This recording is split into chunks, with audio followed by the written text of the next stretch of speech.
عمر کے سامنے کھڑا ہو سکے، ہاں ہاں جس کے سامنے شیطان نہ ٹھہر سکے، نکل جاتا ہے شیطان بھی۔ لیکن صحابہ کہتے ہیں جب کبھی حضور کے چہرے پہ شکن آتی تو اتنا وجود ہم نے کسی کا کامتے نہیں دیکھا جتنا عمر کانپا کرتے تھے۔ کب کبھی طاری ہوتی تھی، وہ دلیر میں کہیں اور ہوں، یہاں تو میں غلام ہوں، یہاں تو میں نوکر ہوں، دعا منگیا کرو سنگیو کتے مرشد نہ روس جاؤ۔ رو پڑتے، اور طریقہ کیا ہوتا، زمین پہ کونیاں رکھ کے نا، کونیاں گھٹنے، اب میں آپ کو کر کے کیسے دکھاؤں، حدیث صحیح میں موجود، یہ کونیاں زمین پہ رکھ کے نا، جیسے بچے نہیں چلتے، کونیاں دونوں زمین پہ حضرت عمر رکھ دیتے، اور یوں کونیاں رکھ کے تو یوں ہاتھ باندھ دیتے حضور کے سامنے، نیچے کونیاں اور ہاتھ باندھتے، اور پھر روتے جب حضور ناراض ہوتے تو کسی اور سے ناراض ہے نبی پاک، عمر سے نہیں، تو یوں دونوں ہاتھ بچھا دیتے، یوں ہاتھ باندھتے اور کہتے رضیت باللہ ربا وبالاسلام دینم ونبینا محمد صلی اللہ علیہ وسلم، یا رسول اللہ میں بڑا راضی ہوں کہ اللہ میرا رب ہے، حضور میں بڑا راضی ہوں، حضور میں بڑا راضی ہوں کہ اسلام میرا دین ہے، و محمد نبیم و رسولہ، اور میں بڑا راضی ہوں کہ اللہ نے محمد کو نبی اور رسول بنایا، حضور بڑا راضی ہوں، مہربانی فرما، بڑا راضی۔ یہاں پیر سید علی حسین شاہ صاحب اشرفی رحمت اللہ علیہ کچوشا شریف کے بزرگ تھے، اور شان یہ تھی کہ چہرہ غوث پاک سے ملتا تھا۔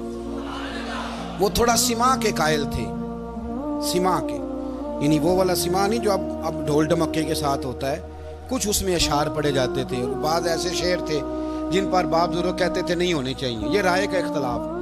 ان کے یہاں ایک خلیفہ تھے سید ابو البرکات شاہ صاحب، مفتی اعظم پاکستان، وہ خلیفہ ہیں لیکن بڑے عالم تھے۔ سید صاحب یہاں آئے تو لوگوں نے کہا حضور کو شعر پڑھیں، تو آپ فرمانے لگے یہ میرا مرید مفتی اعظم ہے، یہ منع کرتا ہے، یہ ان باتوں سے منع کرتا ہے، تو یہاں نہیں پڑھنے۔ لوگوں نے کہا حضور مرید کی بھی ماننی ہے، میں نرا مرید نہیں، مفتی بھی تو ہے نا، قرآن و سنت کی روشنی میں منع کرتا ہے۔ تو اتنا لوگ خیال کر لیتے تھے دوسروں کے مزاج، اور یارو ہم تو بوجھ بنتے ہیں، ہم تو چڑھاتے ہیں جس کے، اور میں دیکھتا ہوں دنیا چڑھ چڑھ کے پاگل ہو گئی، چڑھاتے ہیں ایک دوسرے کو، تکلیف دیتے ہیں، اذیت میں مبتلا کرتے ہیں۔ ہم لوگوں نے اب تھپڑ مارنے بند کر دیے ہوئے ہیں، اب ہم ڈنڈے نہیں مارتے، اب ہم نفسیاتی تکلیفیں دیتے ہیں، نفسیاتی ذہنی طور پر ٹارچر کرتے ہیں، ہم لوگوں کو اتنا تکلیف میں مبتلا کرتے ہیں کہ لوگ پاگل ہونے کے قریب آ جاتے ہیں، خودکشیاں ہونے لگی ہیں۔ اگر ہم نفسیاتی طور پر پیار کریں، سامنے والے کو ذرا عزت دیں، ذرا اس کے جذبات کا خیال کریں، ذرا اس کی طبیعت کے مطابق چلے، ذرا تھوڑا سا محبت کر لیں، پیار کر لیں، بڑی دنیا بچ جائے گی، بڑے سارے لوگ قریب آ جائیں گے۔ میرے رسول پاک علیہ الصلوۃ والسلام نا بمنزلہ طاقت کے بوجھ ڈالتے تھے، بمنزلہ طاقت کے، حضور نام لے کے بھی کہہ سکتے تھے عبد الرحمن تو مالدار ہے، دے اتنے پیسے جہاد میں، عمر تو مالدار ہے، دے پیسے، عثمان غنی دے، یہ نہیں حضور نے کبھی فرما، اعلان کر دیا بھئی جہاد کا موقع ہے، اپنا اپنا حصہ ڈالو۔ حضور کسی شخص پر کوئی بوجھ، اپنے آپ کو بوجھ نہ بنائیں۔ اسلام نفسیاتی مسائل کا حل بتاتا ہے کہ آپ پیار کریں۔ میں اکثر کہتا ہوں کہ ہمارے گھروں میں بہت سارے بیمار ایسے ہیں جنہیں دوائی کی نہیں ہماری توجہ کی ضرورت ہے، بہت سارے بیمار اس قسم کے ہیں جنہیں صرف آپ کی مسکراہٹ کی ضرورت ہے، جنہیں صرف آپ کا دھیان رکھنے کی ضرورت ہے۔